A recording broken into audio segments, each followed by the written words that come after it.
Hello and welcome to Across the Bifrost, the Mighty Thor podcast, where each and every week we explore the world of Marvel's Mighty Thor. I am your host, Ryan Doze, and today we have the second part of our inaugural movie commentary covering the first Thor film from 2011 that introduced us to Chris Hemsworth, introduced us to Tom Hiddleston, and just the whole world of Thor being brought out onto the movie screen.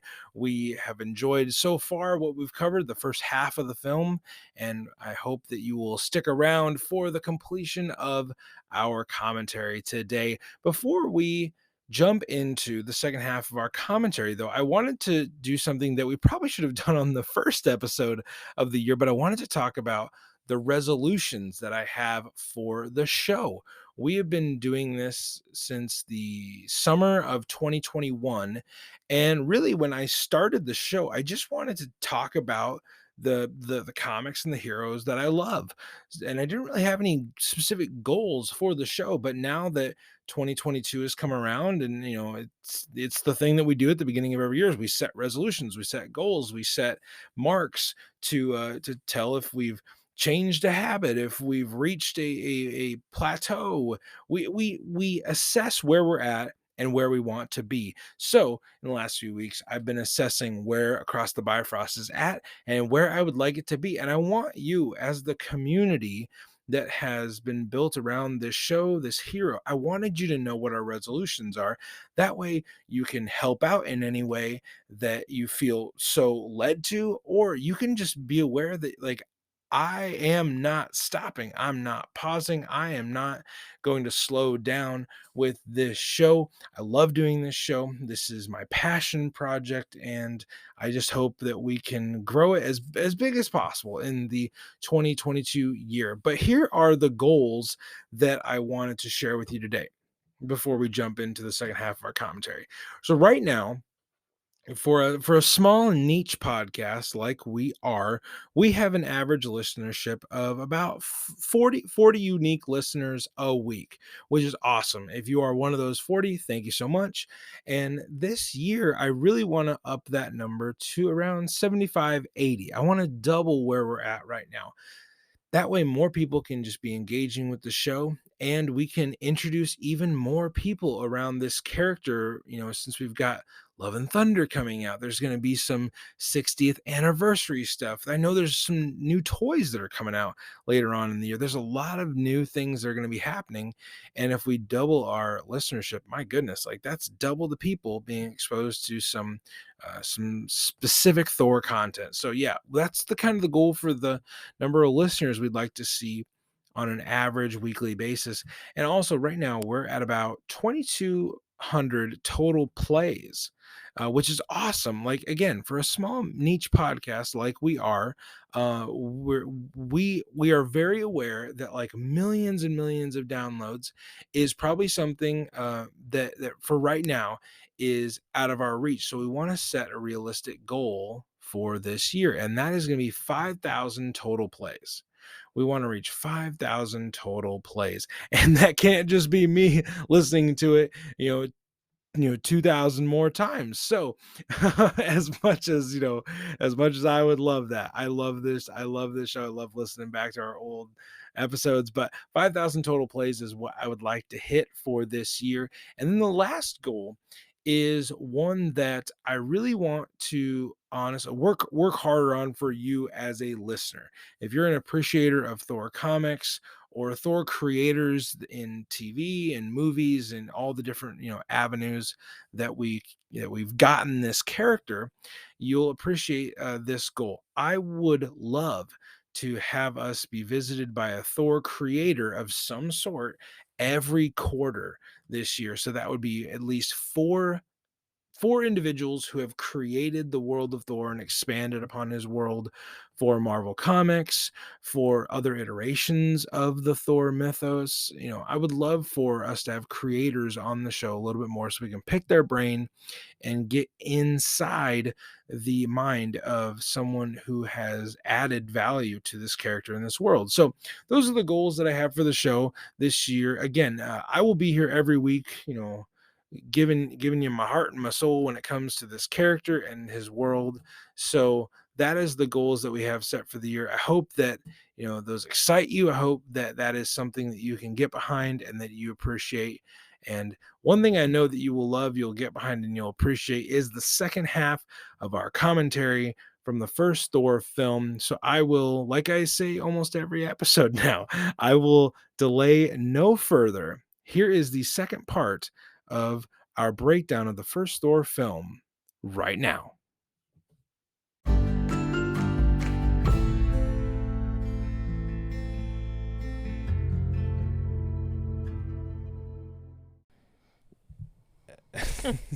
Darcy calling Mjolnir Meow Meow.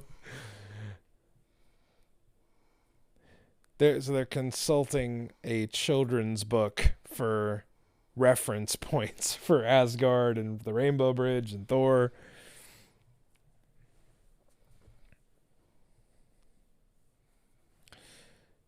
So, like we talked about in the first part of our watch party, the acting in this movie is so top notch.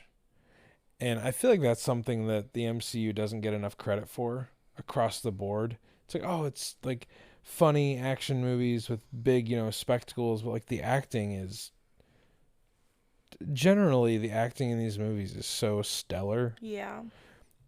And even like young no-name actors like, what Chris Hemsworth would have been at this point.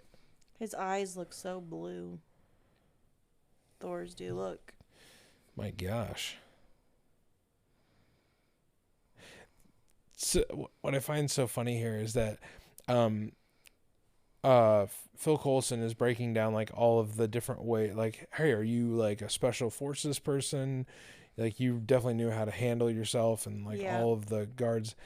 Chris Hemsworth was trained for this role by a former Navy SEAL. Interesting. So a lot of the technique and the technical aspects of him. Oh my gosh, it just said pager beeping.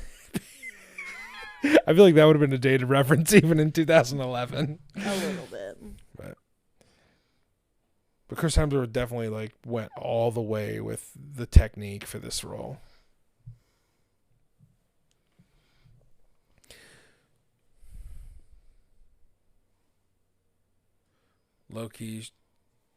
Loki showing up in the cell here.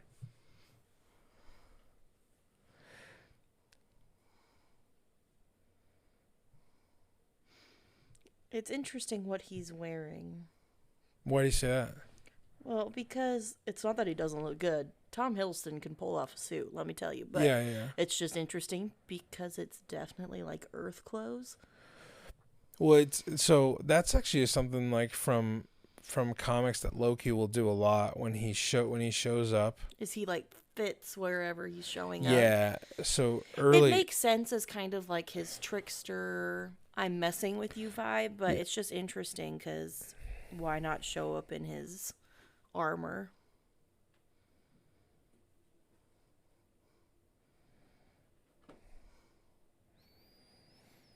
This act of the movie, I think we get to see Chris Hemsworth do a lot of great emoting of the pain and the loss and the loneliness, and to some degree the acceptance of Odin's command, because Loki tells him that Odin's dead, so Thor is kind of processing what that will mean for him in the long run.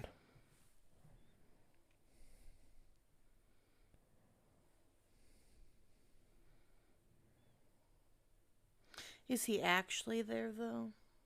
Or just projecting himself there? I believe he's actually there. But I mean, with Loki, you never really know.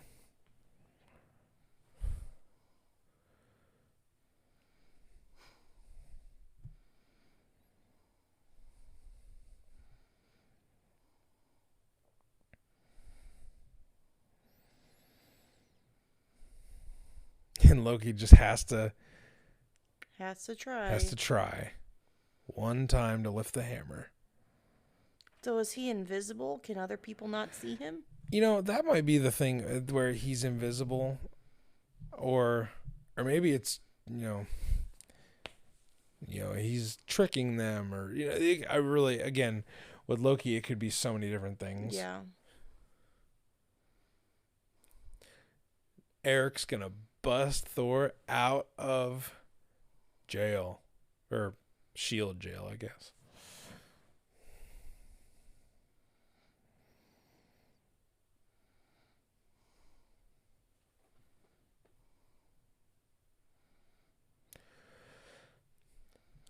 So it's kind of nuts that we've been doing this show for about 50 episodes, and we just got to watching Thor on screen. We've done so much breakdown and so many comics, and these movies are really the entry point for this character for so many people. Yeah.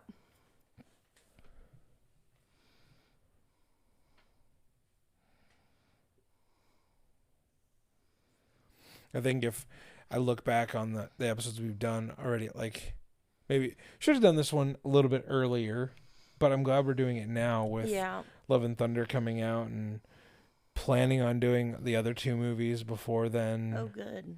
So I want to watch Ragnarok together. Ugh, Jeff Goldblum. And his fabulous Grandmaster persona. Yes. I will say this. I enjoy every one of these movies. And even though Dark World is the worst MCU movie by far. See, I don't even think that's true, though. What do you think is the worst MCU Iron Man 2 is near unwatchable for me. Iron Man 2 or Iron Man 3? Iron Man 2 is near unwatchable. With Dark World, here's the thing. I am a Thor fan, so I am biased.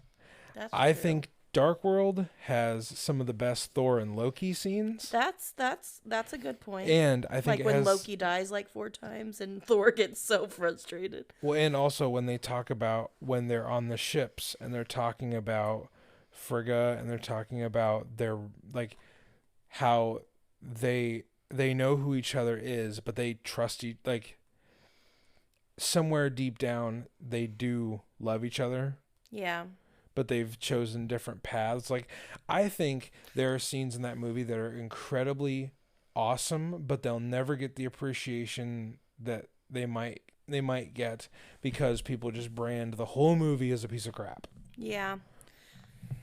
That's true. There are very few movies. Maybe my opinion will change when we rewatch it. And I'm not saying that that's a perfect movie. I think that this movie is better, but I enjoy every single Thor film. And so I'm excited to talk about all of them leading up to Love and Thunder, because I think Love and Thunder is going to feel very different from all three of them. Yeah, for sure. The drinking scene is so good. We'll do these drinks and then you'll leave town. Well, he ain't going anywhere. So do you think it's like apple juice or something? I never know. You talking behind the scenes, what are they actually drinking? Yeah. I never know, because it's probably not real beer, obviously. That would be take after take it would just be crazy. Sometimes what they literally do is colored water. Yeah. But that's a good question. I think that's I always like little behind the scenes tidbits. I mean, really, it's probably whatever Kenneth Branagh wanted to, or whatever, maybe the props and effects people were just let's do this the easy way. Loki comes back to Jotunheim, but this time knowing who he truly is. And he's weaving his master plan.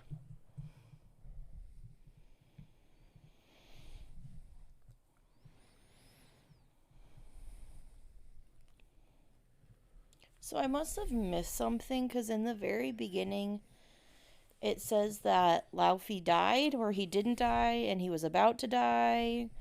Odin was about to kill him and spares him. What happened that I missed? Yeah, so it says that he drove them all the way back to Jotunheim. He basically put his put his foot on his neck and then was like, "Okay, we're done. Yeah. I'm gonna let you up, but we're done." And in the comic book origin of Loki, that doesn't happen. Odin goes all the way and Laufey dies. Okay. Which I feel narratively might have made more sense. But then again, you gotta have him fight somebody.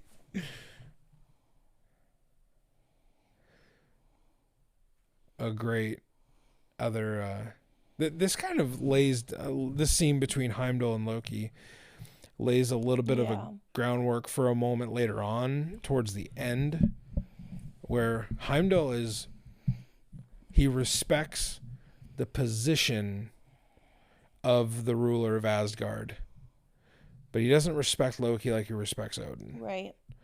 And so that leads to a moment later on in the film that's how he really feels about Loki.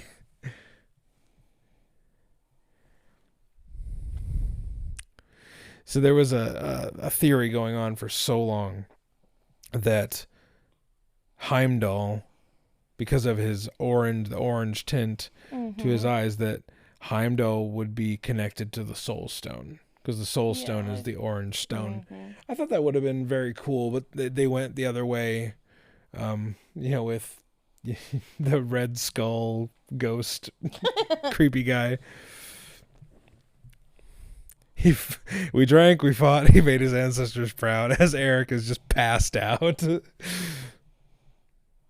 I still don't believe you're the god of thunder.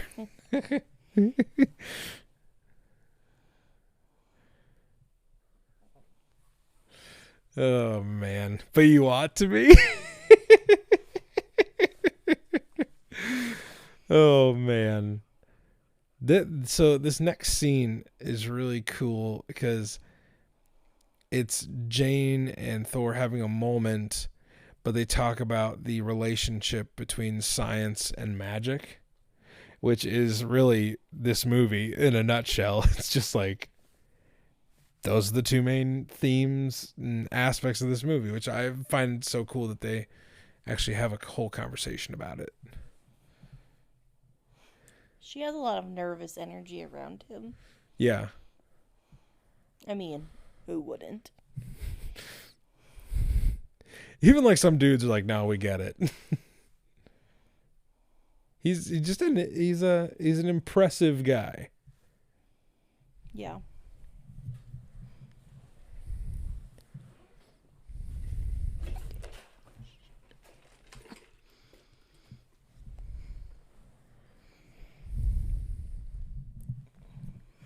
Also get a little bit of a breakdown of how the 9 realms work here, which is just a little bit of background, which is kind of helpful when you're talking about a movie that's part fantasy world building and part superhero movie.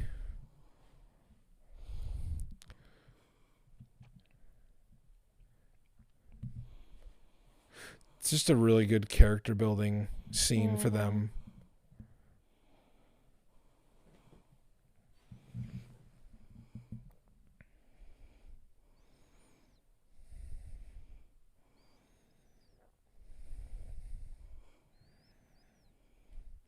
Did they ever explain in this? I can't remember this. Maybe some of you that are listening can shed some light on this. Did they ever explain why S.H.I.E.L.D. wants her research?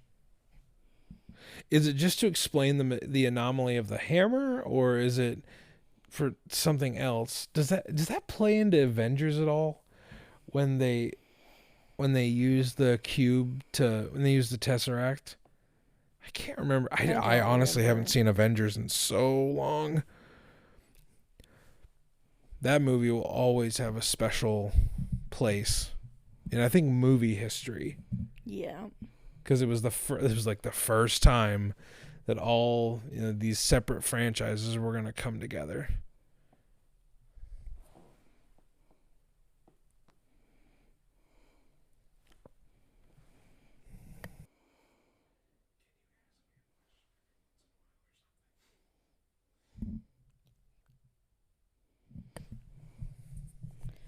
So, I guess what is your favorite What's your favorite part of this movie?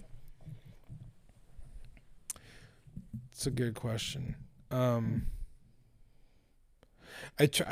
truly believe that the emotional hooks of this movie are whenever Odin, Thor, and Loki are together. So like the scene in the Bifrost chamber where Thor is banished, that's a great scene.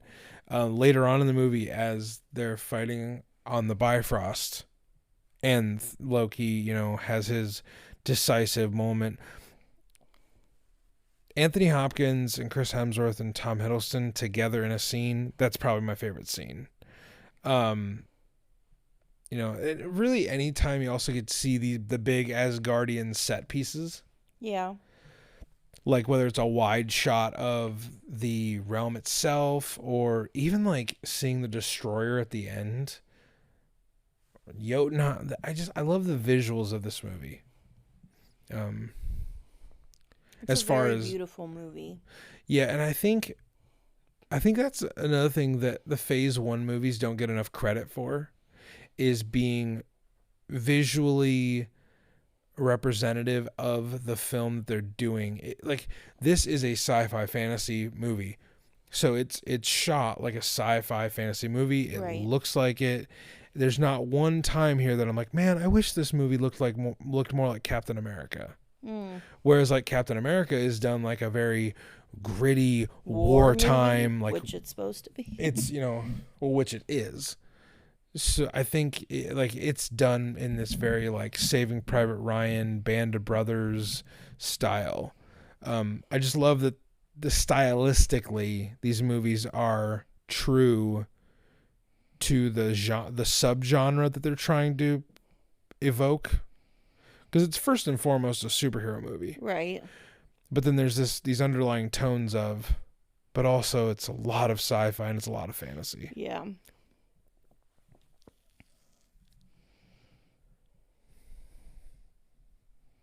Let's go take a look. All right. Let's get into our space cars. They're Acuras. Interesting choice. It's funny how like the Iron Man movies are like, Iron Man brought to you by Audi. It's like, Thor, what do we got for Thor? Acura. What? Welcome to 2011 in the auto industry. I guess. He's like all proud of himself. I just gave other people food. Look, I'm not a jerk after all. There's one filming like shot thing that I think they do a lot in this movie that I just noticed, and maybe this was Kenneth Branagh deciding that's how he wanted it to look, was there's a lot of cockeyed camera angles. Yeah, it is just slightly off center. Yeah, where the landscape in the background, like if you look at the horizons, yeah, they're diagonal across the wide frame. You people must be in town for the Comic-Con. Yes, the Comic-Con in the town that maybe has 500 people. I think you guys. There's a great line here. Is there a Renaissance fair in town? That's funny. I was gonna go with LARPing next. We got Xena, Jackie Chan, and Robin Hood.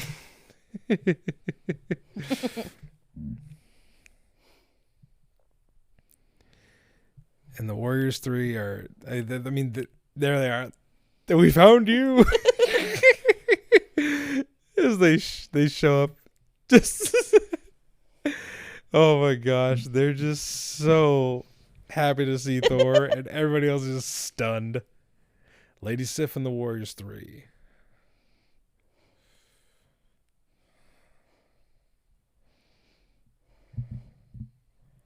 But you should not have come. See these little glimpses of Thor being selfless, and he's like, he's dead. Odin is dead, and he's like, I know my place. And Sif gives him the information,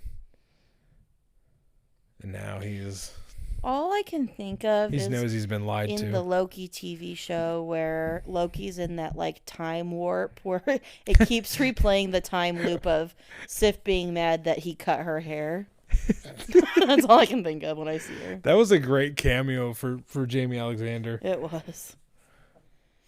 And this is that moment between Loki and Heimdall that I was talking about, where Heimdall's accused of treason. Ugh. How dare you accuse Idris Elba of anything? So Heimdall goes to strike him, and then the casket, Oh my gosh. the casket reemerges, and Well, doesn't he look like a demon? Sorry, I don't know what that voice is. The orange eyes, though. yeah, I will say this: they make the frost giants look very just Creepy very looking? Yeah, like the very flat orange eye color is This is where I think the most accurate. It looks like the Seattle Space Needle. There's so a little bit of an Easter egg thing there. As they do the long shot down the street. Okay. There's a big billboard on one of the buildings. It's a big like forest landscape, and it says "Land of Enchantment, Journey into Mystery." Oh, hey. So, for those of you that aren't aware, Journey into Mystery was the Marvel title that Thor debuted in.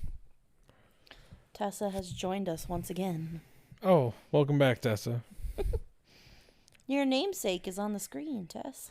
There's a little reference here where the destroyer shows up in New Mexico, and Coulson says, "Is that one of Stark's?"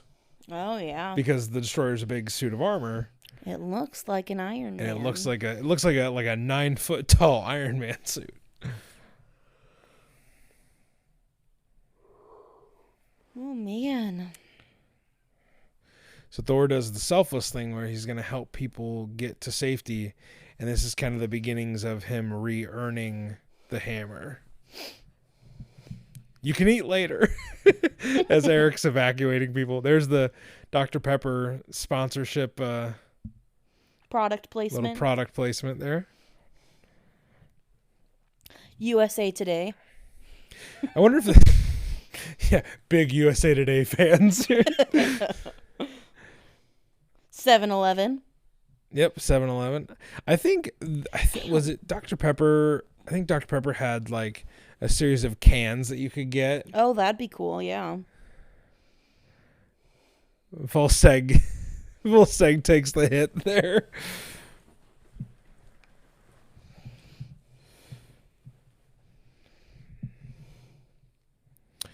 Ray Stevenson. Oh man, she jabs the destroyer through the neck. It powers down for a moment. Like, that's not how the destroyer works. Crazy. And then it like is twisting. It like twists itself turns back around. Itself around. It's like a weird Barbie doll. It's like a demented Barbie doll. Yep. I was gonna say about the because I just can't resist a chance to talk about Volstagg. Ray Stevenson said about his version of Volstagg that it was if Volstagg stayed just as hungry but got sexier. Because in comics, Does he have Volstagg like is a beer gut? Oh, he's comically monstrous. And they put him in kind of a beer gut fat suit instead of a morbidly obese kind of pillowcase. So the town is just slowly being destroyed by, the destroyer, because that's what it does.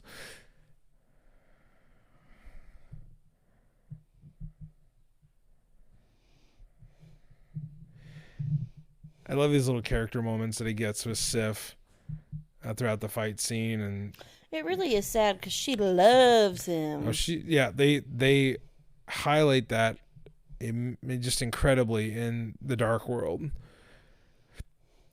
And that's been next to Jane, Sif is probably the most prolific love interest in Thor's. Not Valkyrie?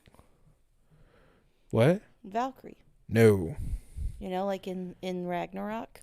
Well, it would be kind of weird because Valkyrie's gay, but She's not bisexual? I don't know if canonically she is bi. But no, I would not say Valkyrie has ever been a key love interest Is of she Thor's. considered a love interest at all? I don't believe so. Not the main 616 version of Valkyrie. It's much more Jane and Sif are the main two. The main two, and then he's had little, flings or trisses. Is that a word? Triss? I'm not sure. With other individuals. So Thor is talking to the Destroyer as if he's talking to Loki, and this is the emotional moment of the film that he stands up for the people, and he's like, "You take me. If it's revenge you want, don't take it out on these people." He's like, "Dang it, you grew as a person." Dang it, you grew as a person. And backhand by the Destroyer.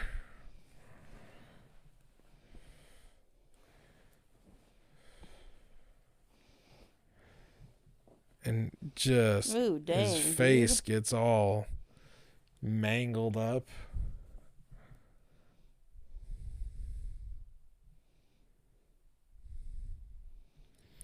It's not over. You have to star in Avengers next year. Eric's going to be there, but I won't be. She's in a picture? She is? Yeah, she talks to... Again, it's been forever since I've seen Avengers. I want to say it's Coulson, but I'm not sure. But he's talking to somebody about where she's at, and they have her in hiding. And because he and Tony talks about Pepper. Yeah. And Thor talks about... Oh, right. Okay. Like, you see her face on, like, a computer screen. Oh, okay. So it's one of those ways to kind of, like, write her out of the movie, but not write her out of the continuity. Correct. Look at his little beard hairs you can see at that angle. Odin is shedding a tear. And the hammer is charging up. If he be worthy. She possesses the power of Thor. Whenever I read that line in comics now, I only think Anthony Hopkins' voice. Oh, yeah. Which is so funny because I've said this a few times in the show that, like, Anthony Hopkins' portrayal of Odin is awesome, but it's not accurate. Like, Odin is not as sage-like. Right. But now Thor has the hammer back. It flew back into his hand, and we get the transformation scene that's this is so cool. iconic. The lightning and everything, and even the Destroyer is like, what? My God. Jane realizing that, oh, maybe he wasn't lying at all. And Thor just messes up the Destroyer.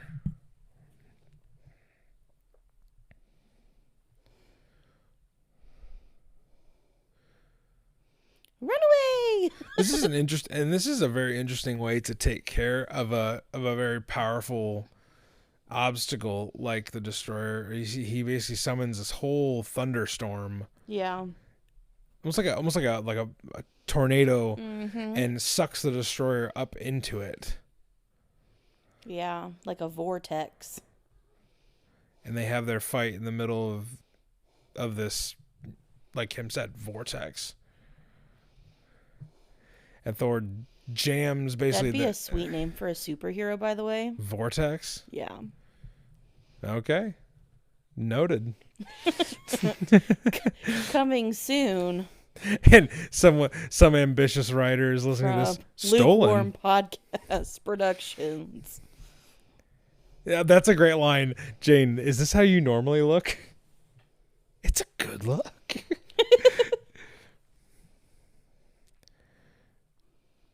This kind of concludes the New Mexico arc of the film. Phil Coulson, son of Cole.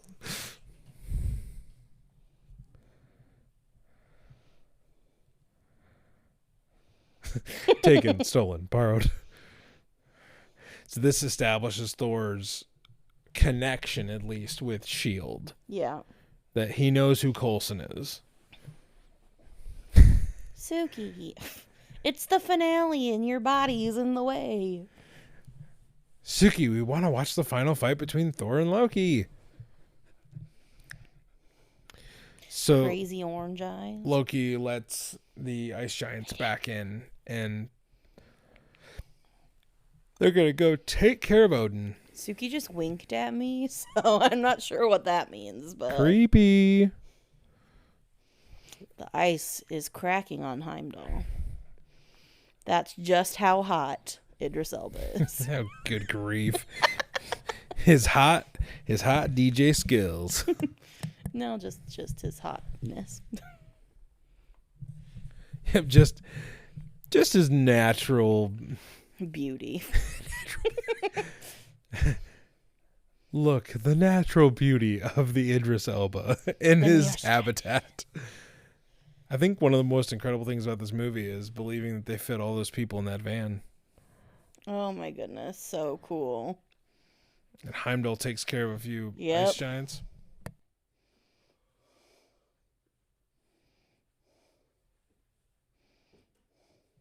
He's like, dude, I was busy. I was murking fools.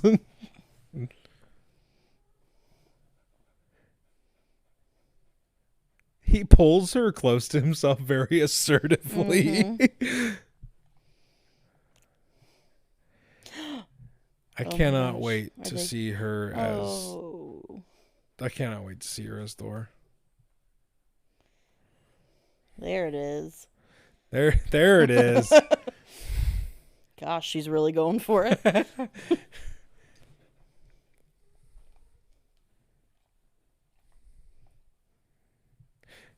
I wonder how. I feel like is she older than Chris Hemsworth? You know, how old do you think Chris Hemsworth is? I'll bet he's probably in his early. Like right now, I'll bet he's in his early 40s. I need an exact.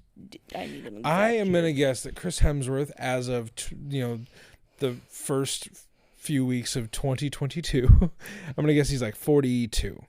Incorrect. He is 38. Oh, okay. Okay, Natalie Portman. I'll bet she's in like her mid 40s. Okay, I need an exact. age. 45. She is 40. Really? Okay. So not. They're really not that far Yeah. apart.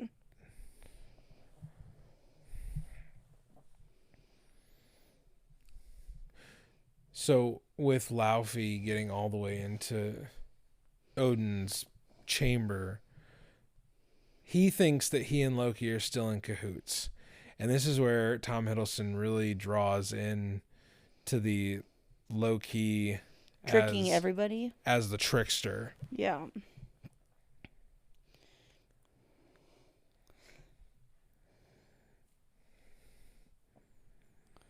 He literally stabs everyone in the back. Sometimes it works out and sometimes it doesn't.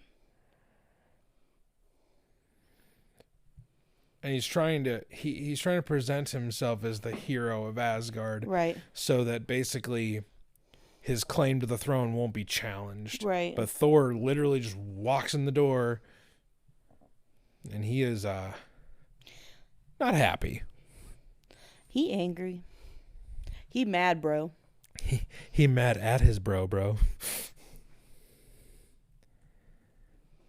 They're literally fighting over Odin's body. Mm-hmm. Over his coma.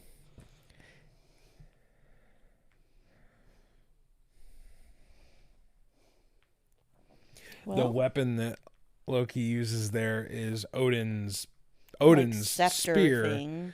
It's the Norse name is Gungnir. It's what?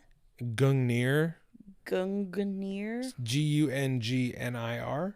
I believe. Mm. And it's a incredibly powerful weapon on the level of Mjolnir. Mew Mew. So now Loki's kind of master plan of destroying Jotunheim by way of the Bifrost is taking place, and it's a really cool visual of kind of frost covered lightning.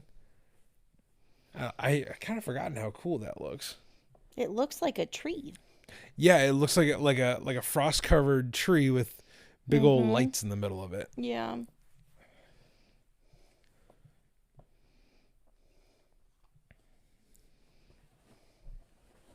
And the battle above in Asgard has ramifications down on Earth, and now we see that crooked kind of camera lens as well. Yeah.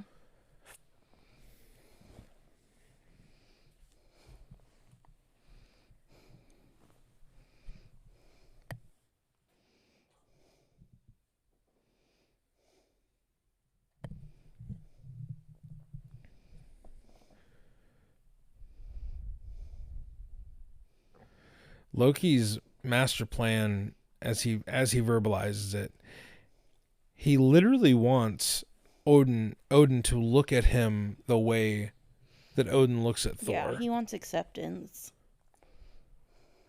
It's a common kind of thing in movies and books and all sorts of different storytelling, that your hero is only as good as your villain, Yeah. because your villains are the ones who more often than not have more compelling arcs. Yeah, they're the ones that propel the story forward. Yeah, so Loki, like, it's like I said earlier on in our watch party, Loki's main thing is very small.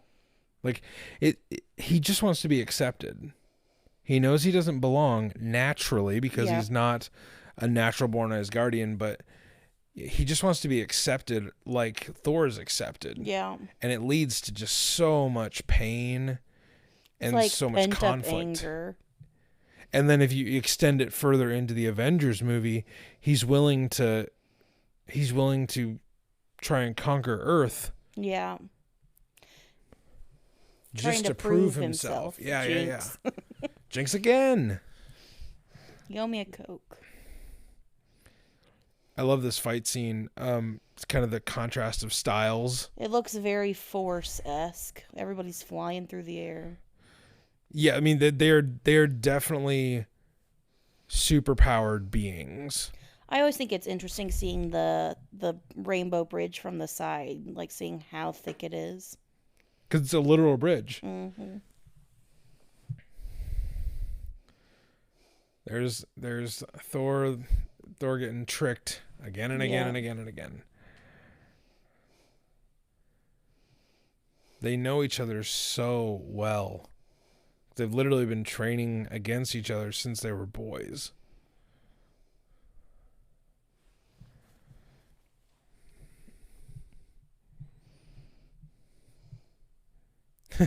the trick where Thor just puts the hammer on his chest and he waits, and Thor's gonna go try and stop the Bifrost from completely destroying Jotunheim.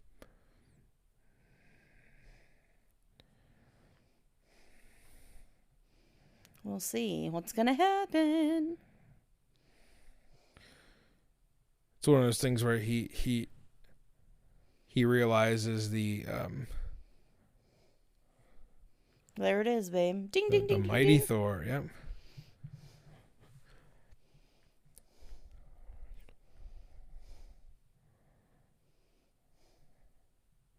The weight of the hammer,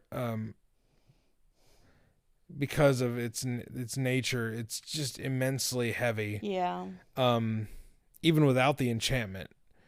And Thor is contemplating here. He takes the hammer back and he's contemplating, in order to stop Jotunheim from being destroyed, he must destroy the Bifrost because he can't stop it.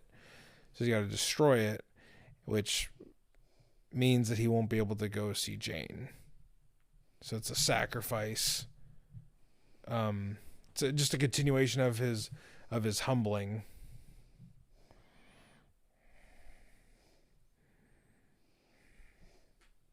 And with that, my gosh. with that, the giant explosion of Tidal wave. yeah, it's again this movie is built on powerful visuals, and another powerful visual of the Bifrost kind of station being taken over the edge. Odin saves both of them. Yeah. So from the edge of the kind of the broken Bifrost bridge, Odin is holding his sons, and this is one of the powerful scenes I was referring to earlier. I did this all for you.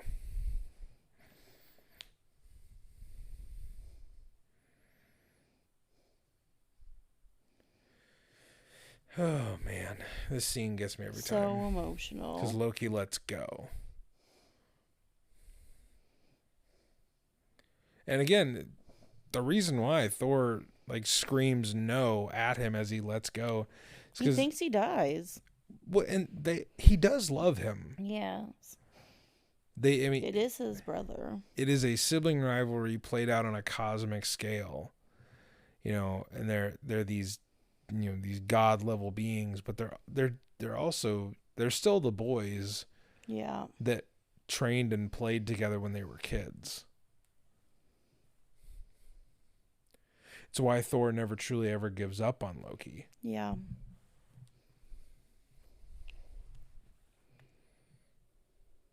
It's a really pretty sunset.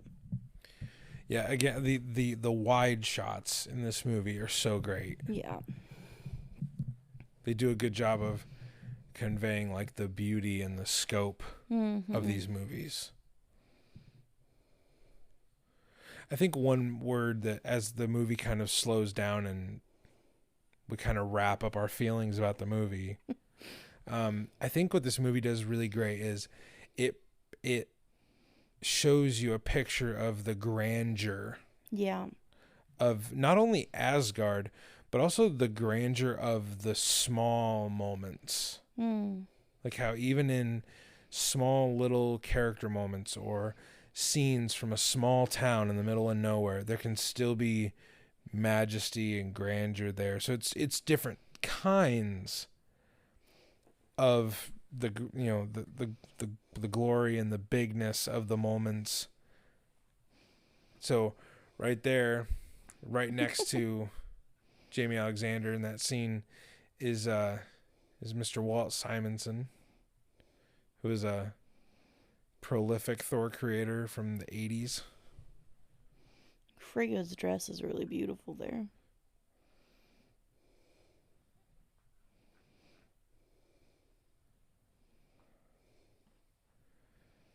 So they're both celebrating the victory, but also behind closed doors, they're mourning the loss of Loki. And I think that's the thing that's Thor can't celebrate because he didn't truly win.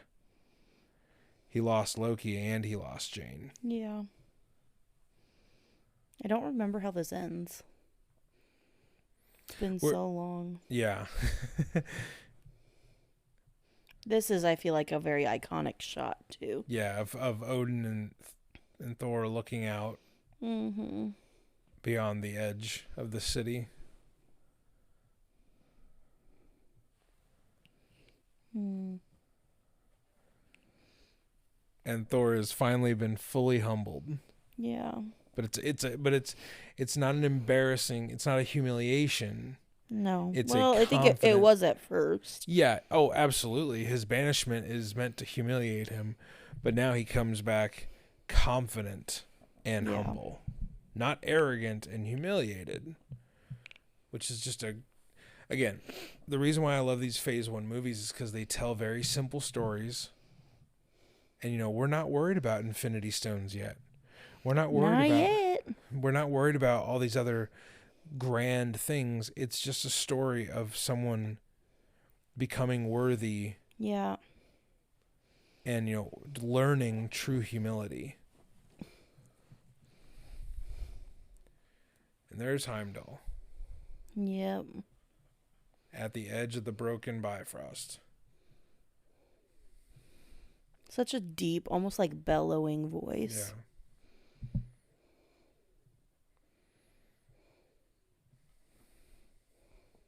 I love that line Mm-hmm. where Thor says, "Can you see her?" And Heimdall just chuckles and says, "Yes."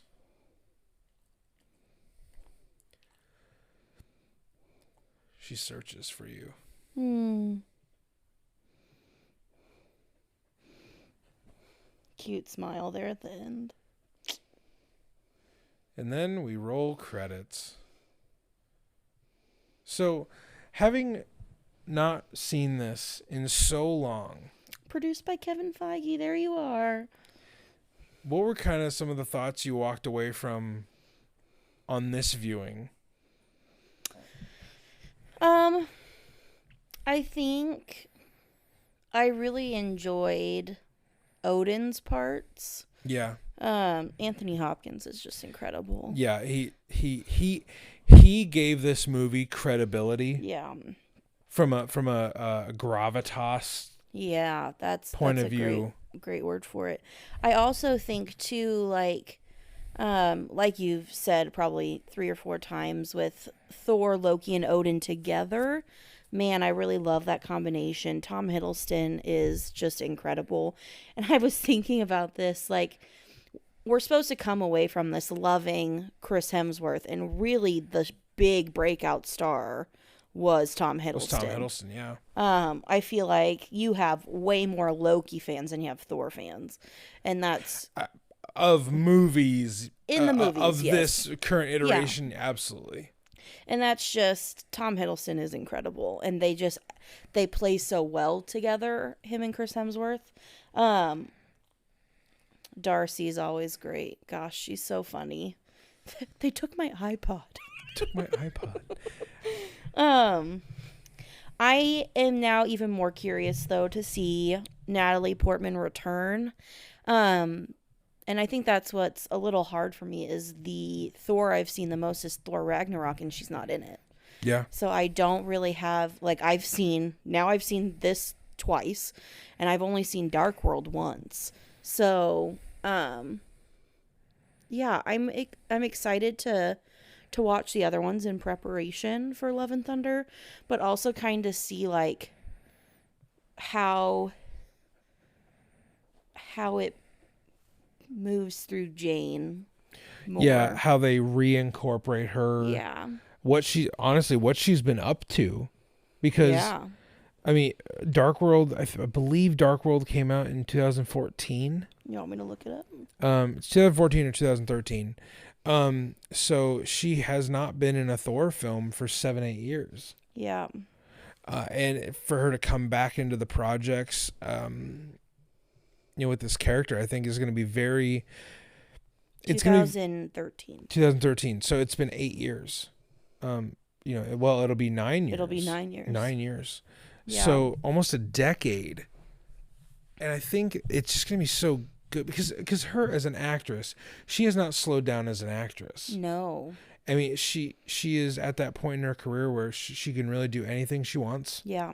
And we'll talk about this throughout, the build up to the film, but Taika Waititi was the reason she came back to this movie, because when he pitched her King Taika, when Taika pitched the movie to her, he had a grand vision for her as a character. Yeah. And I think almost giving her purpose, like, this isn't just me coming back to come back, but look at this vision that he has. Yeah.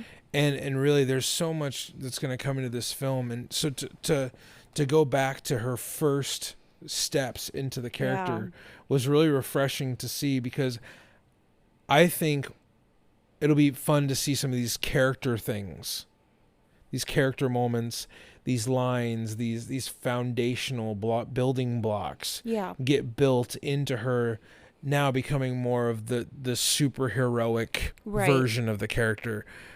So that's going to be really exciting. And I think one thing, as I look back on this movie, Chris Hemsworth was scratching the surface of where he would take the character. Right. And Thor has really developed. Yes. Way past this. Through the solo movies and through the Avengers films, But I will say this. One thing this movie really, really, I don't think gets enough credit for is Kenneth Branagh's his attention to detail of how these characters were going to be developed just in this movie alone. Yeah. Because everybody, most everybody has an arc, especially Thor and Loki, the two most inexperienced actors on the main cast. Right. They have these massive arcs, and they go right into Avengers with each other. And then we explore the brother dynamic more in Avengers. And then in Dark World, we explore the brother dynamic again. Yeah. And like you said, these two never really get old on screen. And I think that chemistry and how they played off of each other, I think Kenneth Branagh deserves, I think he deserves a lot of credit for how this movie came across. Yeah. Speaking of Avengers and stuff, are there any end credit scenes? Because there wasn't a mid credit, so is there a post credit scene? I believe this one does have a post credit scene, as we're kind of just watching the credits roll by, and so we'll stick around to the actual end of the time that Disney Plus has for this. But I don't remember what the post credit scene is for this. I don't either. I feel like it has to be something with Loki, because otherwise Loki showing up in Avengers would have been like this huge, like, what the crap? I thought he died. And I don't ever remember feeling that way. Like feeling like Loki died at the end of this? Yeah. And feeling like, because even Thor is aware of, like, when they're like, Loki's killed 80 people in 2 days, and he's like, he's adopted. He's never like, but he was dead and now he's alive. Yeah. It's definitely not, that moment at the end of the movie is played as a sad, like, Loki giving up on himself. Yeah. But it's never played as Loki is dying. Whereas in Dark World, they definitely play into he's dead. He is dead. Yeah. And one thing I think that a lot of fans of the MCU maybe will notice but not put piece together is that Thor's story is one of intense loss. He's the most powerful Avenger when it comes to raw strength and cosmic power, but he undergoes some of the most heart-wrenching moments. It was actually shot in New Mexico. Fun fact. Well, the town that they actually built, they built it in New Mexico. Oh, gotcha. So that town that they're destroying at the end is a legit town that they build and then they destroyed. So they purposefully put a 7-Eleven there. Yeah. Product placement at its finest. So Thor will return. We're at in the the last Avengers. little thing where it says Thor will return in the Avengers, and I think there's a post-credit scene here. Yep. Okay, there is. Awesome. So it's Eric Selvig. And I think this is a Nick Fury moment. Is this? Yep. Yeah. Yes! Samuel L. Jackson. Man, I love Samuel Jackson.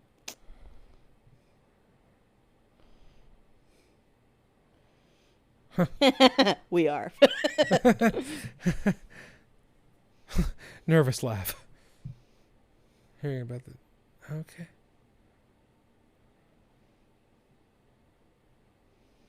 I don't feel like Samuel L. Jackson has aged. Ever.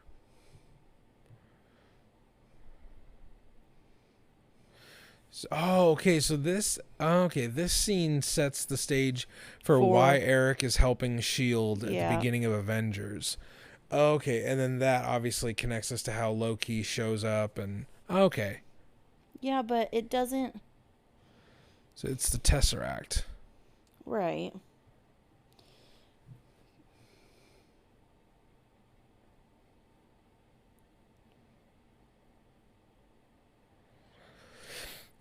And then...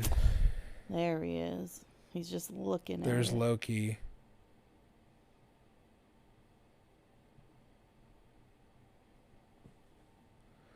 Eerie. That was... I completely forgot about that post-credit scene. He's like manipulating Selvig, or he just heard it kind of whispered in his ear ear and is kind of Maybe like, more like that, because Loki doesn't have mind control over him until until Avengers, Avengers, right? when he gets That the was weird though. So that yeah. explains he's not dead. That's No, what I he's was. not dead. That's what I was looking for. So it just All right. confirms that he's that. Also, basically, if the end credit scene was going to have another little add-on, it would have been like, Loki will return in the Yeah. Avengers. But that concludes our first watch What? party. You don't have another 2 hours to watch Dark World? It So, already no, popped up. my goodness. I'm tapped out. I am tapped out. We are going to shut the watch party down. I hope that you all enjoyed these ramblings throughout the 9 realms of this movie, and Hopefully you understood most of my references. yeah. So That's just my language. I speak in movie references. yes, So. yes, you should check out our Harry Potter podcast if you want to hear more references, Muggles, Magic, and Mischief on Nice plug. podcast providers everywhere. So we thank you so much for joining us for this watch party. Thanks, Kim, for doing what we always do when we watch movies. But thank you for joining me on this. Thanks for having me. You're very welcome. Everybody, thank you so much for joining us on the watch party. Have a great rest of your day, evening, weekend, whenever you're listening to this. Have a great rest of your day, and don't. I want to say the end. Oh, okay. Kim wants to do the sign off. Kim, what do I remind people to do every time? Stay worthy, friends.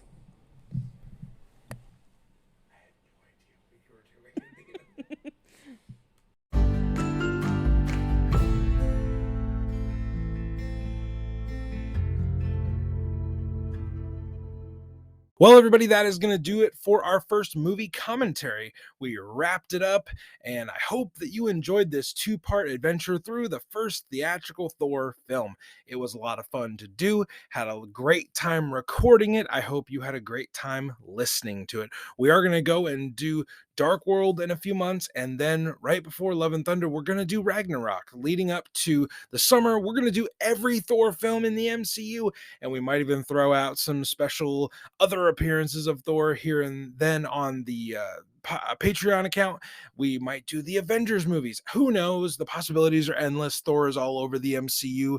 So there's a lot of fun to be anticipated with us covering his theatrical appearances leading up to this summer's big blockbuster, just monumental hit that's going to be Thor Love and Thunder. So we hope you enjoyed this first of our series of commentaries. Before we get out of here today, I want to do a Ryan Recommends. These have been really enjoyable for me, just to give you a little bit of a glimpse into the other parts of my fandoms. This week, I recommend that you go watch the Book of Boba Fett. If you have not watched it yet, what are you doing? You need to go watch Book of Boba Fett. It is a great, fun ride. The first episode is a good episode of television. The second episode is a phenomenal episode of Star Wars. So you get a little bit of background and prologue in the first episode, and then the second episode really just amps up everything.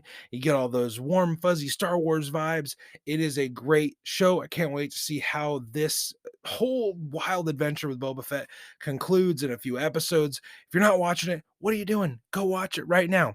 And then while you're out there on the internet, while you're looking for something to do, go rate, review, and subscribe to the podcast on iTunes. Give us 5 stars on iTunes. Then go follow us on Spotify. You can actually engage with a rating system on Spotify now, so we'd appreciate if you go do that.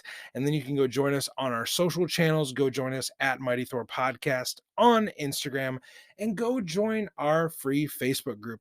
It is a public group across the Bifrost. We just ask that you be kind and respectful to everybody in that group, just so we can keep it as a healthy community of Thor fans getting together and chatting about Marvel's mightiest Avenger. So be aware of those things that we've got going on. Social, we're going to show you a few of the behind the scenes things that we referenced earlier on in the episode. A lot of fun stuff is going to be going up on those channels this week. So we're going to get you out of here. Thank you for joining us on this episode of Across the Bifrost, the Mighty Thor podcast. Until we see you again, dear friends, listeners, everywhere across the 9 realms of this podcasting world, we remind you to stay worthy.